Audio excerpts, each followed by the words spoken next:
पति अभी नहा ही रहा था कि तभी फोन पर मैसेज टोन बजी। पत्नी मोबाइल के पास में ही खड़ी थी। उसका ध्यान फोन की तरफ गया। उसने सहज ही फोन उठाकर मैसेज पढ़ा। हाय, गुड मॉर्निंग डियर। किसी बेबी का मैसेज था। पत्नी सोच में पड़ जाती है कि अब यह बेबी कौन है। तब तक पति भी नहाकर बाहर आ चुका है। पत्नी उसे किसी बेबी का मैसेज आया है बताती है। पति मुस्कुरा देता है। फोन उठाकर उस मैसेज का रिप्लाई करता है, hi baby, how are you, और अपने काम में लग जाता है। इस रिप्लाई को भी पढ़ती है। अब हर पल पत्नी के दिमाग में यही विचार कौंता रहता है कि यह बेबी कौन है। शाम को पति घर आता है। पत्नी उससे पूछती है, यह बेबी कौन है। पति जवाब में सिर मुस्कुरा देता है और फिर से अपने काम में लग जाता है। 2-3 दिन बीत जाते हैं। उन विचारों ने अभी तक पत्नी का पीछा नहीं छोड़ा था। उसे पति के मोबाइल पर फिर एक बार बेबी का मैसेज आता है, आज तो मिलोगे कि नहीं, अरे बहुत याद आ रही है। इस मैसेज ने आग में घी का काम किया। पत्नी का शक और भी ज्यादा पक्का हो गया। बीच बीच में ऐसे मैसेजेज का आदान प्रदान होता रहता है और पत्नी के मन में शक की जड़ें और गहरी होती गई। पति पूछने पर भी जवाब में सिर्फ मुस्कुराहट के और कुछ नहीं कहता। यह शक गुस्सा बनकर तब ज्वालामुखी की तरह फट पड़ता है जब एक दिन उसे अपने पति की जेब में सिनेमा की 2 टिकटें मिलती हैं। पत्नी अपने पति से बहुत झगड़ती है।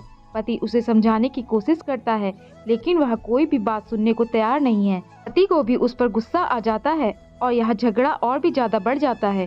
गुस्से में पति घर से बाहर निकल जाता है। पत्नी का गुस्सा पति से कई गुना ज्यादा है। तुरंत वो अपना सारा सामान पैक करती है। एक चिट्ठी लिखती है कि मैं मायके जा रही हूँ हमेशा के लिए, और पति का घर छोड़कर चली जाती है। गुस्सा शांत होने पर जब पति घर आता है तो चिट्ठी पढ़कर उसके होश उड़ जाते हैं। 10 दिन बीत जाते हैं और गांव के उस घर पर डोरबेल बजती है जहां पत्नी रहने चली गई है। पत्नी दरवाजा खोलती है। दरवाजे पर 10 साल की एक छोटी बच्ची हाथों में चिट्ठी लिए खड़ी है। वह पत्नी को वह चिट्ठी देती है। बच्ची से वह चिट्ठी लेकर पत्नी चिट्ठी खोलकर पढ़ती है, डियर वाइफ, जिस बेबी की वजह से हम दोनों में इतने झगड़े हुए और तुम हमारा घर छोड़कर यहाँ चली आई, यह बच्ची जो अभी तुम्हारे सामने खड़ी है वह वही बेबी है। अनाथ आश्रम की एक प्यारी बच्ची। इसी के साथ मैं बातें करता था, सिनेमा जाता था। पहली बार जब तुमने बेबी के बारे में पूछा था तो मैंने जानबूझकर तुम्हें नहीं बताया था। सोचा था थोड़ा मजाक करता हूँ, देखता हूँ तुम कैसे रिएक्ट करती हो, लेकिन मैंने यहाँ कभी नहीं सोचा था कि तुम्हारा शक इतना बढ़ जाएगा कि तुम घर छोड़ दोगी। सबसे जरूरी बात, यह तो बेबी है, वह किसी और की नहीं बल्कि तुम्हारी ही बेटी है। रुको, अपने आप को संभालो और आगे की बात ध्यान से पढ़ो। हमारी शादी के 2 साल पहले की यह बात है। तुम अपने कॉलेज के लास्ट ईयर में थी। हमारे प्रमोशन में नोट्स लेने के बहाने तुम्हें बुलाया था और तुम्हें चाय में इन नशीली दवा खिलाकर ना करने वाला काम किया था। इसमें तुम्हारी कोई गलती नहीं, लेकिन कुदरत ने अपना काम किया और तुम्हारे पेट में इस बेबी को डाल दिया। काफ़ी प्रयास करने पर भी अबॉर्शन नहीं हुआ तो तुम्हारे घर वालों ने समाज के डर से तुम्हें 6 महीने तक घर में ही रखा। तुम्हारे पिताजी खुद एक डॉक्टर हैं, इसलिए यह बिन मांगा बच्चा बड़ी आसानी से बिना किसी को कानों कान खबर हुए इस दुनिया में आया। भविष्य में तुम्हारी शादीशुदा जिंदगी में कोई प्रॉब्लम ना हो, इसलिए तुम्हारे पिता ने इस बच्चे को गांव के एक अनाथ आश्रम में छोड़ दिया।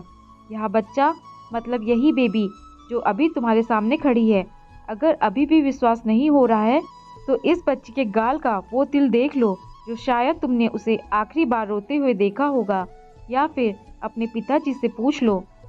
पत्नी जल्दी से उस बच्ची को पास में लेकर उसके गालों का तिल देखती है।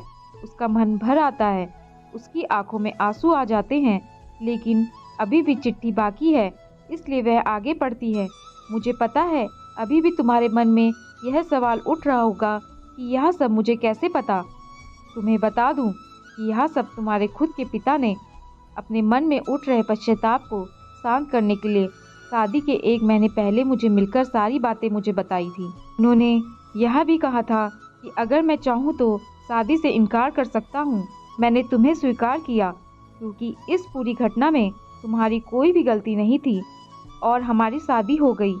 तुमने मुझे बहुत प्यार दिया, लेकिन तुम्हारे पिता से बेबी के बारे में जानने के बाद मैं उसे मिले बिना नहीं रह पाया। मैं बीच बीच में उससे मिलता था। उससे मिलना, उसके साथ समय बिताना मुझे अच्छा लगता था। कितनी प्यारी बच्ची बिना किसी गलती के क्यों सजा भुगते।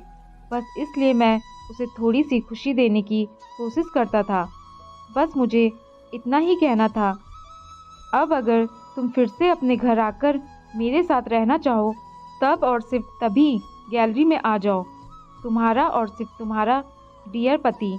बिना एक क्षण की भी देरी के पत्नी दौड़कर गैलरी में पहुंची और रास्ते पर उसका पति खड़ा था। उसके चेहरे पर मुस्कान थी, पत्नी की आंखों में आंसू के फूल।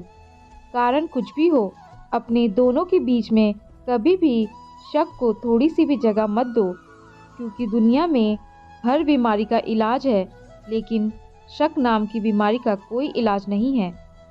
मन शांत रखो, जो भी मन में आए एक दूसरे को बताओ। दोस्तों, आपको ये कहानी कैसी लगी? नीचे कमेंट्स करके हमें ज़रूर बताइएगा। अगर आपको ये कहानी पसंद आई हो तो अपने दोस्तों के साथ ज़रूर शेयर करें और ऐसी ही प्यारी कहानियाँ सुनने के लिए हमारे चैनल को सब्सक्राइब करके बेल आइकन को ऑल पर सेट करना ना भूलें। धन्यवाद।